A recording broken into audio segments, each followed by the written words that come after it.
Time now for our exclusive Connect to the Capitol segment, where every week we go one-on-one with Governor Gina Raimondo, who joins us live from the State House. Good evening, Governor. Good evening. How are you? I'm doing well. So we want to start with some breaking news from the Department of Revenue. They're releasing a report on this year's tax filing season and the number of refunds, as well as the size of the checks, both the highest they've been in 5 years. What does this indicate to you, Governor? It indicates that our team is working incredibly hard, and it's working. We're at a 5-year high in terms of the number of refunds and the dollars that we are returning to people. You might remember last year we had a new software system, and it was a challenge, so I'm very happy to say that this year the teams nailed it. And this is important. Every day I run into folks who are happy that they have money in their pocket, which is where it belongs. So I'm proud of the team, and it's good for the people of Rhode Island that the government's working for them and their tax refunds are where they ought to be, which is in their pocketbook. And we certainly heard far fewer complaints this year compared to last year. I want to switch gears now and talk about tonight's hearing on Speaker Mattiello's plan to repeal the car tax. It's a gradual plan to eliminate it over 6 years, but once eliminated, that's $225 million a year that's not coming back to the state. So what is your take on the Speaker's plan, Governor? As I've said all along, I am very supportive of an effort to reduce people's car taxes. I've been talking about it. I'm very pleased that the legislature is making moves to do that, because people do deserve car tax relief. We still haven't seen from the legislature where the money's going to come from. Hopefully some more details will be coming. But at this point, I think it's a good effort to reduce people's car taxes, and we'll just have to wait and see as he fleshes out his plan. What does it do to the long-term deficit? Is it sustainable, and where's the money going to come from? But I look forward to working with the legislature to find a solution that is responsible and sustainable.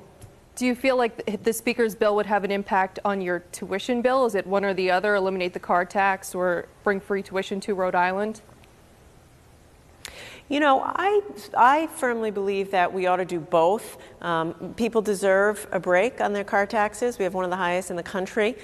People also deserve jobs. And the promise proposal is all about making sure that every Rhode Islander has the education and job training that they need in order to get a good job. It's a very limited amount of money, and it's about, a vote for promise is a vote for jobs. It's a small investment with a big impact to give Rhode Islanders a shot at getting good jobs today and in the future. We're already facing a deficit this year in Rhode Island. Is it possible economically to do both, to bring free tuition to Rhode Island and eliminate the car tax outright in 6 years? I'm still waiting to see the budget proposal and to see where the money for the 6-year phase-out would come from and what cuts are going to be necessary to see if it's possible to do it in such a short period of time over 6 years. I believe we need to do both. A couple of years ago, we had the highest unemployment rate in the country. Due to a lot of hard work over the past 2 years, we're now below the national average. We've created over 10,000 jobs. We have to keep going. And in order to do that, we have to invest in education and job training. And so that's why I'm still advocating forcefully for the Promise program.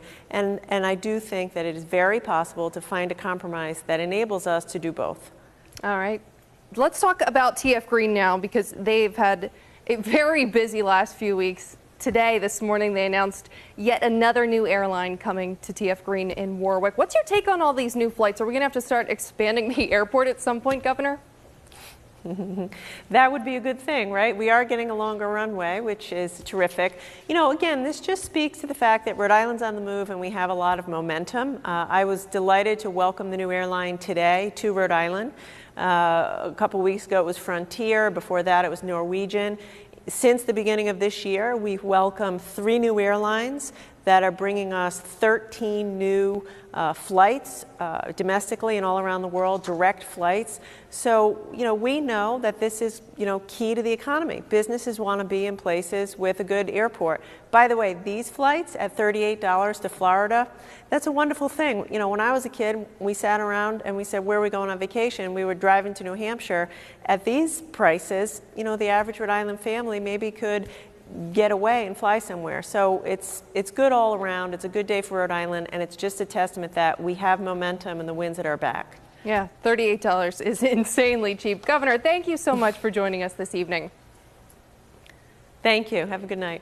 And a reminder that our exclusive Connect to the Capitol segment takes place every week right here at 5:30.